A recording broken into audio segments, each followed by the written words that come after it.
Good evening, Mrs. Desai. Good evening. Can you tell us about a time when you had to get people with different viewpoints, to the same level of understanding, and tell us about what you did and what happened as a result, and maybe what you learned from the process? Okay, sure, definitely. In my leadership capacity in St. James, here's a great example.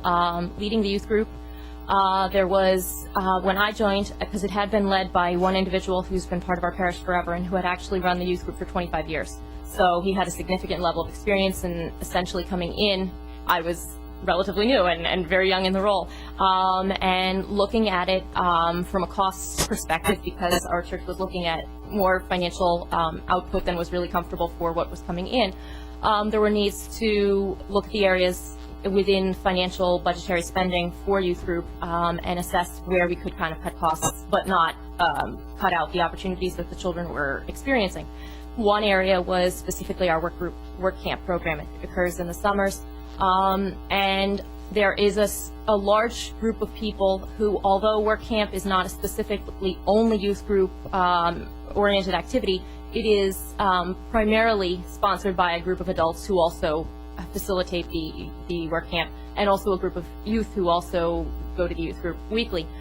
So you have a lot of strong perspectives of individuals who feel that has been a activity of the youth group and should continue to remain so. And you also have a variety of other individuals more focused on the finance committee within the parish who believe that it's actually a real strong financial drain, and perhaps it's not a opportunity that is creating open doors per se to the rest of the parish community, and it's more of just a closed environment atmosphere to the youth group specifically. So coming in as a new leader, you get presented with all these different ideas and everyone who's throwing their ideas at you, and looking at it financially, it was a financial drain in terms of everything that was happening in terms of fundraising. It all went back to fund the work camp, and nothing else was happening with the funds at all. So with that said, I had to look as a leader at all the different perspectives that were being presented to me. I had to look at what seemed to benefit the children the most, what also would benefit the parish the most financially, and then what also benefited this this activity of youth group, because youth group work camp does help people in areas across the country that are in need and that are definitely in an area where there's more poverty than around here, but at the same time, perhaps we could look into opportunities that exist within the local community to do that as well. So that was the problem. In short, those were the different perspectives we had, and what I eventually was able to do, looking at it from all those perspectives, the thing that made most sense was to continue work camp, but to separate it as a separate new ministry out from the youth group funding, so that way all the fundraising that occurred for youth group did not specifically have to go only to that work camp. Additionally, by separating it out, it allowed the opportunity, because our parish priest also felt that it would be beneficial if we had it occur on alternate years. So the original idea was for it to occur on alternative years to allow for different opportunities for the kids to take in those off years of work camp. Many people felt strongly that this was a poor decision in the end. Many people felt that that was not going to be successful in continuing the work camp and continuing the success of it, and they felt that kids would fall off more significantly than they had been. So there was definitely a lot of opposition that I faced. At the same time, there were a number of people from the finance perspective who said this was the right thing to do because they'll have to do their own fundraising, etc. What did I learn from it? I learned that it was obviously a difficult decision, one where you had a lot of very strong opposing viewpoints. And as a leader, you had to step back from all of those and really take a look and see what was A, best for the kids, B, best financially, and then C, best for the parish. In the end, work camp was divided out as a separate ministry. It has continued. It is still successful.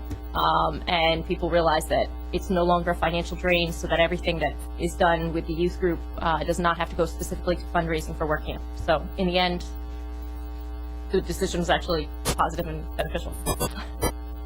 You're welcome.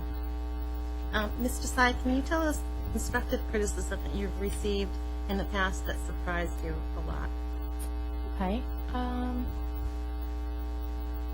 Constructive criticism I've received.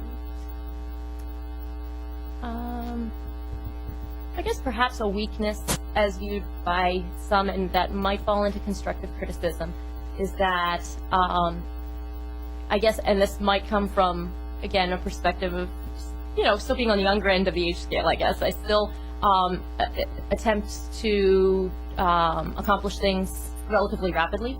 And so some people might see this as a detriment because I am able to look at a situation pretty quickly and assess, what the strength is, what the weakness is, and run with it from there. I realize that some people may require a longer time to be able to assess something, and so therefore, it's been mentioned that perhaps I should just wait if I have an assessment already and let, the others create their own assessments before voicing mine. So perhaps that, it doesn't surprise me anymore if I hear it, but, it surprised me initially because I'm thinking, well, it's helpful if you are, rapid and you're accurate and you're, coming up with something relatively quickly. But I realized that, different people have a different thought process because some people take longer to think through something or look at all the different aspects. So just because maybe you've seen the different aspects up front much faster, that could also be considered a detriment by some. So, okay. Hi, Laura. Thanks for coming tonight. Laura, if you were offered the seat on the board, what area do you think you would have the steepest learning curve? Steepest learning curve, probably just learning all the aspects, because coming to school board, although I've paid attention to what occurs in the community, I've not been on a school board. So I think just learning all the basic aspects of protocol procedures. I'm sure any group you come to usually has like that hypothetical binder of things that you need to learn and go through, and I think that probably would be my steepest learning curve, just going through it and kind of making sure I'm following protocol procedure on how to make decisions and come to the table sharing my ideas. Great, thanks. Mr. Desai, what do you think our school board does well and what could be improved?